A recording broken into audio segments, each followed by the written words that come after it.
Welcome to everyone. एक ऐसा situation लेते हैं जहाँ पे फाइनल स्टेज पे केस पहुँच चुका है और फाइनल स्टेज पे केस पहुँचने के बाद प्लेंटिफ ने एक एप्लीकेशन मूव किया for the alteration of plaint में ऑल्ट्रेशन करने के लिए प्लेंटिफ ने एक एप्लीकेशन मूव किया। तो ऑब्वियस सी बात है कि अल्ट्रेशन के लिए हम कौन से सेक्शन में कौन से ऑर्डर रूल में जाएंगे। ऑर्डर 6 रूल 17 में प्लेंटिफ ने एक एप्लीकेशन मूव किया for the alteration and amendment in a plaint.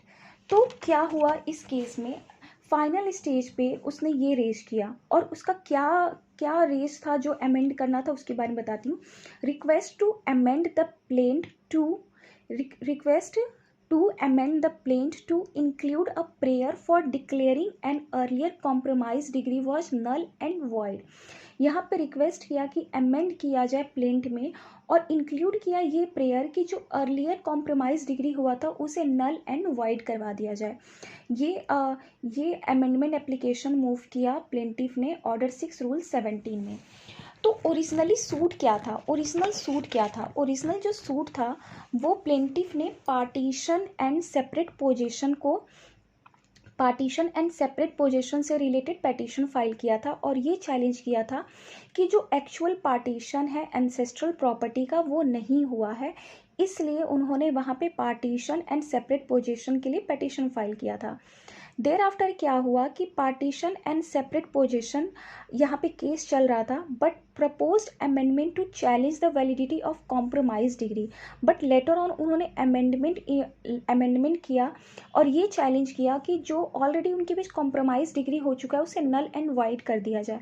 तो सुप्रीम कोर्ट ने यहाँ पे ये हेल्ड किया कि N amendment altering the nature of the suit should not be permissible under order 6 rule 17। Supreme court ने ये हेल्ड किया कि जो अर्लियर जो नेचर है सूट का अगर पूरी तरीके से वो चेंज हो रहा हो तो उस अमेंडमेंट को परमिसेबल नहीं किया जाएगा, परमिट नहीं किया जाएगा अंडर ऑर्डर 6 रूल 17 में।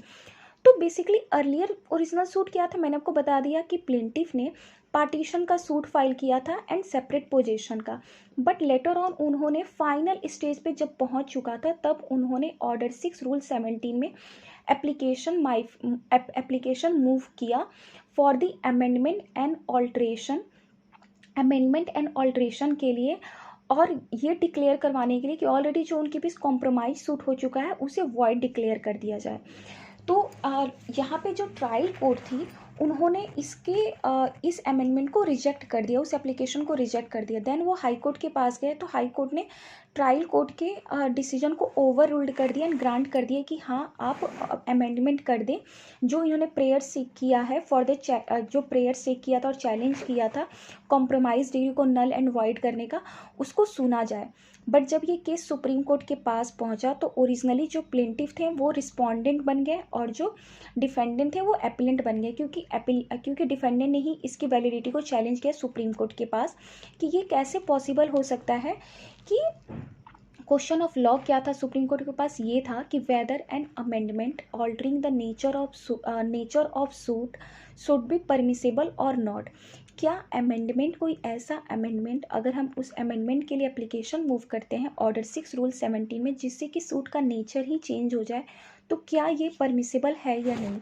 तो कोर्ट ने यहाँ पे ये हेल्ड किया कि N amendment altering the nature of suit should not be permissible under order 6 rule 17, क्योंकि अर्लियर जो सूट था वो पार्टीशन से रिलेटेड था और आपने लेटर ऑन जो एप्लीकेशन मूव किया था अमेंडमेंट के लिए वहाँ पे आपने कॉम्प्रोमाइज डिग्री को चैलेंज किया जो ऑलरेडी उनके बीच कॉम्प्रोमाइज़ हो चुकी थी इन पार्टीशन सूट में। तो कोर्ट ने यहाँ पे ओवर रूल्ड किया हाई कोर्ट की जजमेंट को, हाई कोर्ट के ऑर्डर को, और जो ट्रायल कोर्ट ने ऑर्डर दिया था उसी को अपहेल्ड किया। तो आई होप इस वीडियो के थ्रू आपको समझ में आया हो कि क्या अगर सूट का जो ओरिजिनल सूट है अगर उसका नेचर ही चेंज हो जा रहा हो तो क्या आप उसके लिए अमेंडमेंट का एप्लीकेशन फाइल करेंगे तो कोर्ट आपको परमिट करेगी। कभी कोर्ट परमिट नहीं करती है। एंड एक और चीज़ बहुत ध्यान देने वाली बात थी यहाँ पे कि यहाँ पे जो केस था वो फाइनल स्टेज पे पहुँच चुका था। तो फाइनल स्टेज पे पहुंचने के बाद भी कोर्ट कभी इंटरटेन नहीं करती है ऐसे एप्लीकेशन को जहां पे आप अमेंडमेंट के एप्लीकेशन को फाइल कर रहे हैं ऑर्डर 6 रूल 17 में।